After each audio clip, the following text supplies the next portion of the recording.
Ini adalah visi demokrasi pada kanal YouTube Mahfud MD. Saya Suparman Marzuki. Bicara pada kanal ini tentang demokrasi dan negara hukum, sebagaimana sering dikumandangkan, dibicarakan oleh Profesor Mahfud dalam berbagai kesempatan. Kali ini saya akan mengupas pilkada.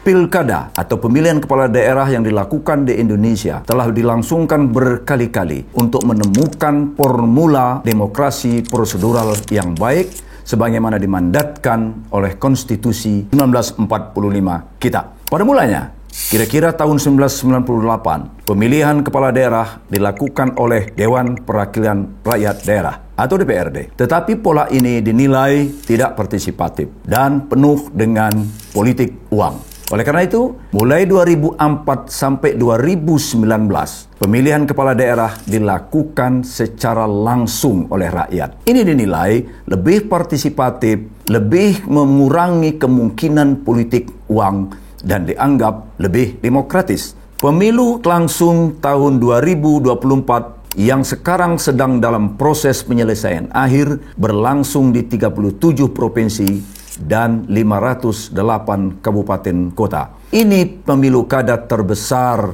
dalam sejarah Indonesia sejak era reformasi. Barangkali inilah yang sering disebut oleh Profesor Mahfud sebagai upaya membangun demokrasi atau tepatnya eksperimen demokrasi. Nah, pemilu langsung 2024 yang diasumsikan sebagai model untuk membangun demokrasi prosedural lebih baik ternyata menghadirkan anomali demokrasi. Pertama, tingkat partisipasi pemilih tidak seperti yang digembar-gemborkan yang akan mencapai 97%.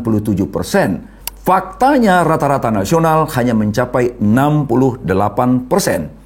Atau di DKI hanya 57%, Sumatera Utara 55%. Itu dua tempat sebagai contoh saja untuk menunjukkan rendahnya partisipasi publik, partisipasi masyarakat dalam pemilu kada kali ini.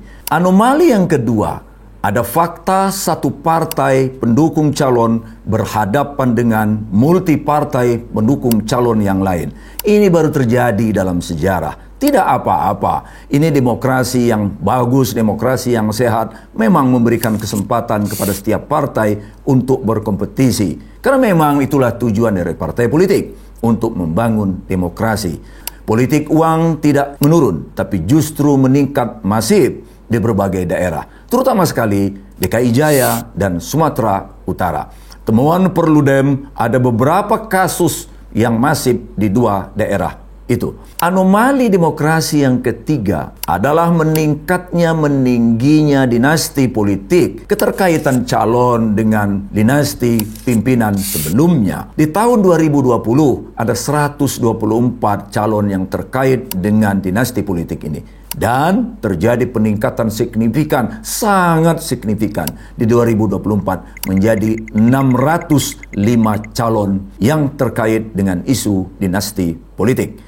Anomali yang keempat, ada benda mati, kota kosong, berhadapan dengan subjek hukum orang dalam pemilu. Sebagian dari pemilu pilkada, pemilihan kepala daerah itu dimenangkan oleh kotak kosong. Luar biasa Indonesia. Kotak kosong memenangkan pemilihan umum. Kotak kosong meningkat dibanding 2020.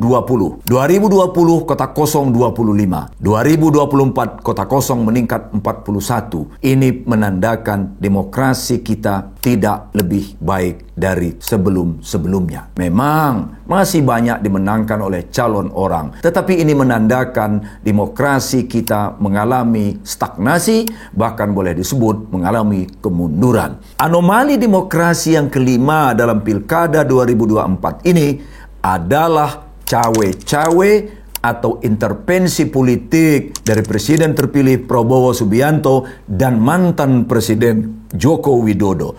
Yang tepat untuk Jawa Tengah, Komisaris Jenderal Polisi Ahmad Lutfi Indonesia Joko Widodo turun gunung langsung dalam kampanye pasangan calon gubernur dan wakil gubernur Jawa Tengah nomor urut 2 Ahmad Lutfi dan Gus Yassin di Purwokerto. Lutfi dan Gus Yassin saya meyakini mampu melanjutkan apa yang sudah dikerjakan oleh pemerintah yang lalu. Dan lebih menyesakkan lagi, memalukan lagi adalah cawe-cawenya mantan Presiden Joko Widodo. Harusnya dia berdiam diri, menjadi teladan, menjadi bapak bangsa. Sangat disayangkan Joko Widodo tidak justru memperbaiki citranya yang negatif di ujung kekuasaannya beberapa waktu yang lalu, tapi tampaknya dia memang tidak ingin menjadikan dirinya sebagai mantan presiden yang dikenang memiliki reputasi yang baik. Anomali yang keenam, ada dugaan kuat campur tangan aparat keamanan, khususnya kepolisian kita dalam sejumlah pilkada. Mudah-mudahan dugaan ini tidak benar, tetapi asumsi publik begitu menguat, sehingga ada istilah partai coklat. Ini yang membuat pemilu kada 2024 tidak lebih baik dari pemilu kada sebelumnya.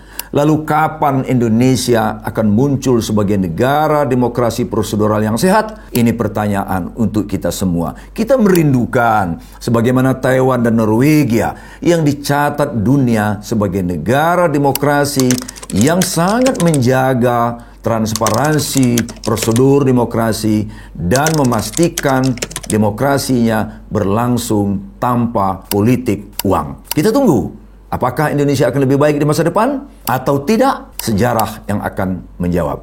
Saya Suparman Marzuki, terima kasih telah menyaksikan tayangan ini.